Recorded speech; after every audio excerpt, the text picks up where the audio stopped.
Bem-vindos a esta nossa explicação visual. Hoje vamos mergulhar numa daquelas viagens práticas e honestamente fascinantes pela matemática. A ideia é construirmos o nosso conhecimento desde os alicerces mais básicos da multiplicação até chegarmos àquele ponto em que dominamos por completo os números decimais. Vamos lá revelar a lógica e a beleza visual por detrás daqueles conceitos matemáticos com que esbarramos todos os dias. O roteiro para esta nossa análise é super direto e vai conectar os vários blocos de construção da matemática. Vamos arrancar com o básico da multiplicação, depois saltamos para o mundo das frações, vemos como se somam e subtraem com exemplos reais, a seguir desvendamos a tal geometria oculta da multiplicação e, para fechar em grande, vamos dominar os decimais. Ponto número 1. O básico da multiplicação e como construir esta base. No fundo, a multiplicação é um atalho gigante. É simplesmente a soma sucessiva de um número por ele próprio. Reparem, em vez de estarmos ali a somar tediosamente o número 5 7 vezes seguidas, a multiplicação deixa-nos transformar rapidamente esses 7 5 num 35. É só fazer 5 vezes 7. É uma ferramenta literalmente desenhada para nos simplificar a vida.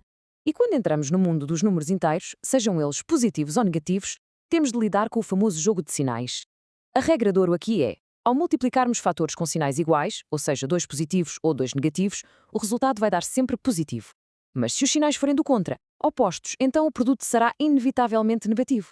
Faz sentido, certo? Avançamos para o ponto número 2, o mundo das frações, ou seja, as partes de um todo. Aqui surge uma daquelas perguntas que nos põe a pensar. O que é que acontece exatamente quando não estamos a lidar com números inteiros, perfeitinhos, mas sim com partes fracionadas de um todo? Como é que a matemática dá a volta à multiplicação destes pedaços? Para percebermos isto a 100%, é absolutamente crucial relembrar a anatomia básica de uma fração. O numerador, que é o número que está em cima, representa as partes que nós tiramos ou consumimos. Já o denominador, que fica na parte de baixo, diz-nos em quantas partes iguais é que o nosso todo foi dividido. Guardem bem esta diferença, porque é a chave para tudo o resto. Ponto número 3. Somando e subtraindo frações. Vamos olhar para um problema clássico do dia-a-dia. Imaginem que estamos na festa de anos do Gustavo. Havia lá umas garrafas de refrigerante que davam para encher exatamente 10 copos cada uma. Ora, o Pedro bebeu 2 copos, o Paulo 3 e o João bebeu 4 copos dessa tal medida de 10. Como o total de partes de cada garrafa é igual, ou seja, os denominadores são todos 10, descobrir o total que eles beberam juntos é canja. É só mantermos a base comum, o 10, e somar a parte de cima. 2, mais 3, mais 4. Resultado final? 9 décimos. Super simples e muito lógico. Mas há sempre um mas. E quando as bases são diferentes? Como é que damos a volta ao texto se quisermos somar frações com denominadores completamente distintos, tipo um 7, um 8 e um 5? A solução matemática aqui obriga-nos a encontrar um terreno comum. O primeiro passo é ir à procura do mínimo múltiplo comum, o famoso MMC. Para o 7, o 8 e o 5, esse número mágico é o 280. Depois, a regra dita que dividimos este novo denominador comum pelo denominador antigo de cada fração e multiplicamos o resultado pelo numerador correspondente. É basicamente como se puséssemos todas as frações a falar a mesma língua antes de as pudermos somar. Número 4. A geometria da multiplicação, onde vamos visualizar o abstrato. Tradicionalmente, ensinam-nos aquele algoritmo padrão, aquela regra meio mecânica de multiplicar o de cima pelo de cima e o de baixo pelo de baixo. Mas o que é verdadeiramente incrível aqui é o significado geométrico disto. Revela-nos uma construção visual lindíssima, feita de áreas que se cruzam. Tentem visualizar isto comigo. Imaginem duas retas perpendiculares, formando ali um ângulo reto.